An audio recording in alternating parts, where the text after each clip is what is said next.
Assalamualaikum warahmatullahi wabarakatuh. Pada kesempatan kali ini, saya akan mempresentasikan draft proposal saya yang berjudul Pengaruh Ketimpangan Distribusi Pendapatan dan Kemiskinan Terhadap Pertumbuhan Ekonomi di Provinsi Jawa Timur. Ini yang pertama, latar belakang. Ketimpangan pendapatan dan pertumbuhan ekonomi merupakan isu-isu yang selalu menarik untuk dikupas. Pertumbuhan ekonomi yang tinggi akan membesar kapasitas ekonomi. Diharapkan PDB yang tinggi maka akan tercipta trickle down effect sehingga kesejahteraan masyarakat akan meningkat. Isu ketidakmerataan pendapat dan pertumbuhan ekonomi kerap menjadi fokus utama terhadap pembangunan ekonomi baik di tingkat global maupun di tingkat nasional. Permasalahan ketimpangan pendapatan tidak dapat dipisahkan dari permasalahan kemiskinan. Dari daerah yang menjadi perhatian utama adalah masalah pertumbuhan versus distribusi pendapatan. Banyak orang merasakan bahwa pertumbuhan ekonomi yang tinggi gagal untuk mengurangi bahkan menghilangkan besarnya kemiskinan. Ketimpangan pembangunan selama ini berlangsung dengan berwujud dalam sebagai bentuk, aspek, dan dimensi. Kemiskinan dapat dilihat dari dua sisi, yaitu yang pertama kemiskinan absolut dan kemiskinan relatif. Oleh karena itu, ketimpangan tidak dapat dimusnahkan, melainkan hanya bisa dikurangi sampai pada tingkat yang dapat diterima oleh suatu sistem sosial tertentu agar kelarasan dalam sistem tersebut dapat dipelihara dalam proses pertumbuhannya. Yang kedua, Jawa Timur sebagai salah satu provinsi di Indonesia yang terletak di Pulau Jawa juga tidak terlepas dari masalah ketimpangan pendapatan ekonomi. Provinsi Jawa Timur yang terdiri dari 29 kabupaten dan 9 kota ini tentu saja memiliki berbagai persoalan yang harus diselesaikan. Di antaranya adalah masalah pertumbuhan ekonomi dan kesenjangan distribusi pendapatan.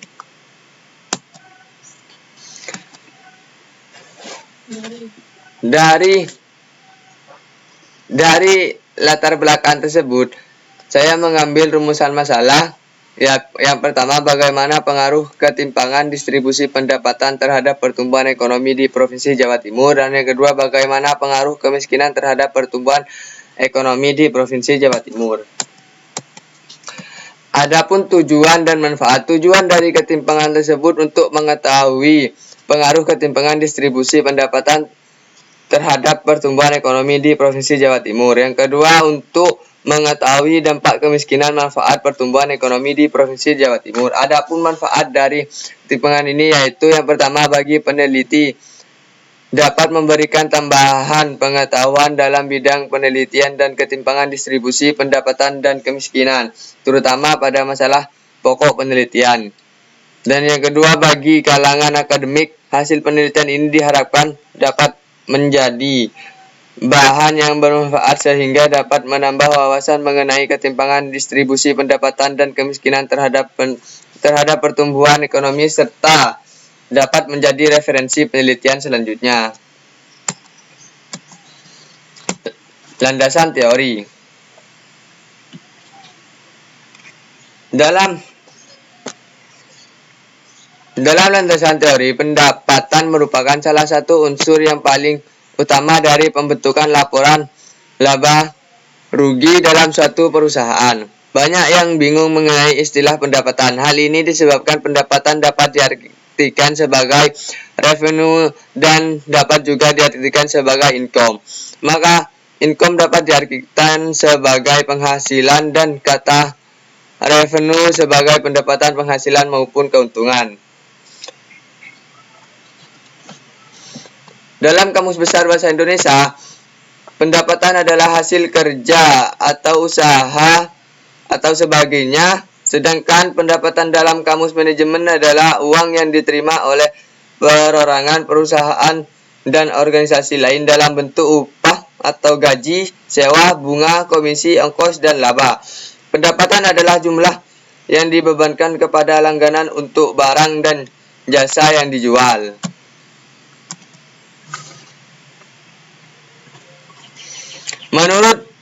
Menurut Winardi, pendapatan secara teori ekonomi adalah hasil berupa uang atau hasil materi lainnya yang dicapai dari penggunaan kekayaan atau jasa manusia bebas. Dalam pengertian pembukuan pendapatan sebuah perusahaan atau individu. Todaro dan Smith menyatakan bahwa ketimpangan pendapatan akan menyebabkan beberapa hal, antara lain yaitu yang pertama, ketimpangan pendapatan yang ekstrim akan menyebabkan inefisiensi ekonomi. Yang kedua, ketimpangan pendapatan yang ekstrim akan melemahkan stabilitas sosial dan solidaritas. Yang ketiga, ketimpangan pendapatan yang ekstrim umumnya dianggap tidak adil. Ketimpangan pendapatan adalah suatu kondisi di mana distribusi pendapatan yang diterima masyarakat tidak merata. Ketimpangan pendapatan adalah menggambarkan distribusi pendapatan di suatu negara pada kurun waktu tertentu. Lanjutan dari landasan teori, ya. Pertumbuhan ekonomi merupakan salah satu indikator keberhasilan pembangunan dalam suatu perekonomian. Kemajuan suatu perekonomian ditentukan oleh besarnya pertumbuhan yang ditunjukkan oleh perubahan output nasional. Adanya perubahan output dalam perekonomian merupakan analisis ekonomi jangka pendek. Yang kedua, kemiskinan adalah suatu kondisi ketidakmampuan secara ekonomi untuk memenuhi standar hidup rata-rata masyarakat di suatu daerah. Kondisi ketidakmampuan ini ditandai dengan rendahnya kemampuan pendapatan untuk memenuhi kebutuhan pokok baik berupa pangan, sadang maupun papan. Dan Pak, distribusi pendapatan terhadap kemiskinan. Menurut Todaro 2000, pengaruh antara ketimpangan distribusi pendapatan terhadap kemiskinan dipengaruhi oleh adanya peningkatan jumlah penduduk.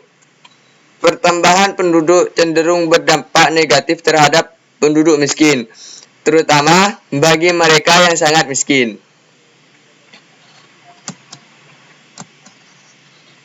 Teori pertumbuhan ekonomi. Yang pertama, teori model Slow-Swan.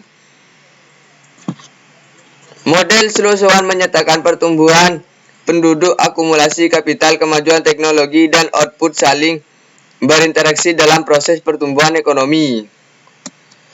Yang kedua, teori pertumbuhan Kuznets. Menurut Kuznets, pertumbuhan ekonomi adalah kenaikan kapasitas dalam jangka panjang dari negara yang bersangkutan untuk menyediakan berbagai barang ekonomi kepada penduduknya. Penelitian terdahulu, yaitu yang pertama, Susi Lestari dengan judul faktor-faktor mempengaruhi ketimpangan pendapatan di Jawa Timur. Yang kedua, R. Gunawan Setianegara dengan judul kepentingan distribusi pendapatan, krisis ekonomi, dan kemiskinan. Yang ketiga, Ari Maulinta Ginting yang berjudul pengaruh ketimpangan pembangunan antar wilayah terhadap kemiskinan di Indonesia. Nah, selanjutnya rangka berpikir. Ketimpangan pendapatan dan kemiskinan berpengaruh pada pertumbuhan ekonomi, di mana ketimpangan pendapatan berpengaruh positif terhadap pertumbuhan ekonomi, sedangkan kemiskinan berpengaruh negatif terhadap pertumbuhan ekonomi. Karena jika kemiskinan menurun, maka pertumbuhan ekonomi akan meningkat. Selanjutnya bab 3, yaitu metodologi penelitian. Yang pertama, jenis data dan sumber data. Jenis data dalam penelitian ini menggunakan data sekunder, di mana data sekunder merupakan suatu data yang dikumpulkan melalui pihak kedua. Penelitian ini mengambil gambaran umum di BPS, Provinsi Jawa Timur. Data-data tersebut diantaranya seperti yang pertama, pertumbuhan ekonomi, yang kedua distribusi ekonomi, dan yang terakhir tingkat kemiskinan. Sumber data dari penelitian ini yakni diambil dari Badan Pusat Statistik atau BPS Provinsi Jawa Timur. Metode pengumpulan dan pengolahan data. Dalam pengumpulan data digunakan metode dokumentasi, yaitu suatu cara memperoleh data atau informasi dengan jalan melihat kembali laporan tertulis, baik berupa angka maupun keterangan. Pengolahan data dalam kajian ini dilakukan dengan menggunakan bantuan software Microsoft Word. Variabel penelitian dan definisi operasional. Definisi operasional adalah definisi yang diberikan kepada suatu variabel dengan cara memberi arti atau menspesifikasikan kegiatan maupun memberikan suatu operasional yang diperlukan untuk mengukur variabel tersebut. Adapun variabel yang digunakan dalam penelitian ini terdiri dari variabel terikat dan variabel bebas.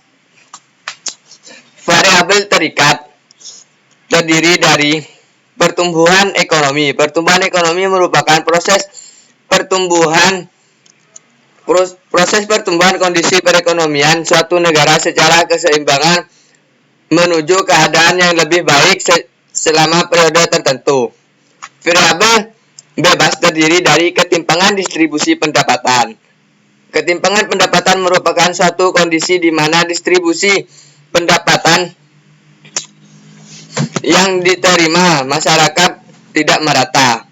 Data ketimpangan ini dapat diambil dari Badan Pusat Statistik atau BPS Jawa Timur.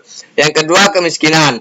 Kemiskinan berarti sejumlah penduduk yang tidak dapat memenuhi kebutuhan akan dasar hidup yang telah ditetapkan oleh suatu badan, suatu orang tertentu.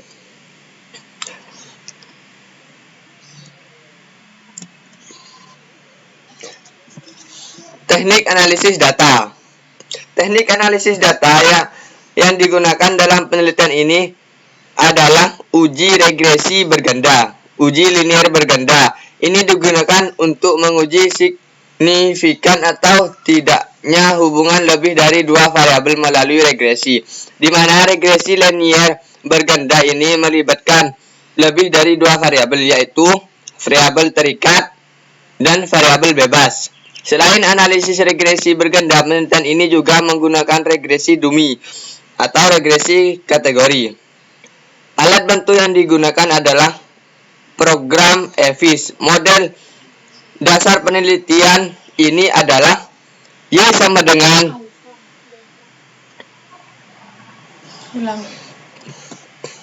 Y sama dengan alfa plus beta. Salah. Iya juga baca masa. Teknik analisis data. Teknik analisis data yang digunakan dalam penelitian ini adalah uji regresi berganda. Uji linear berganda ini digunakan untuk menguji signifikan atau tidaknya hubungan yang lebih dari dua variabel melalui regresi, di mana regresi linear berganda ini melibatkan lebih dari dua variabel, yaitu yang pertama variabel terikat dan variabel bebas. Alat bantu yang digunakan adalah program EVIS. Model dasar dari penelitian ini adalah Y sama dengan alfa ditambah beta 1 dikali X1 ditambah beta 2 dikali X2 ditambah E, di mana Y merupakan economic growth atau pertumbuhan ekonomi atau variabel terikat. Alfa merupakan konstanta atau bilangan tetap. X1 merupakan distribusi pendapatan. X2 merupakan tingkat kemiskinan. Beta 1 dan beta 1 atau beta 2 merupakan koefisien variabel bebas, sedangkan E merupakan error. Nah, yang kedua ada uji asumsi klasik. Uji asumsi klasik terdapat 4 uji, yaitu yang pertama uji normalitas data, yang kedua uji multikolonialitas, yang ketiga uji heteroskedastisitas, yang keempat uji autokorelasi. Nah, yang ketiga ada uji hipotesi. Uji hipotesi ada 3, yaitu yang pertama uji T statistik, yang kedua uji F statistik, dan yang ketiga efisien determinasi. Sekian presentasi dari saya, kurang lebihnya saya mohon maaf. Wassalamualaikum warahmatullahi wabarakatuh.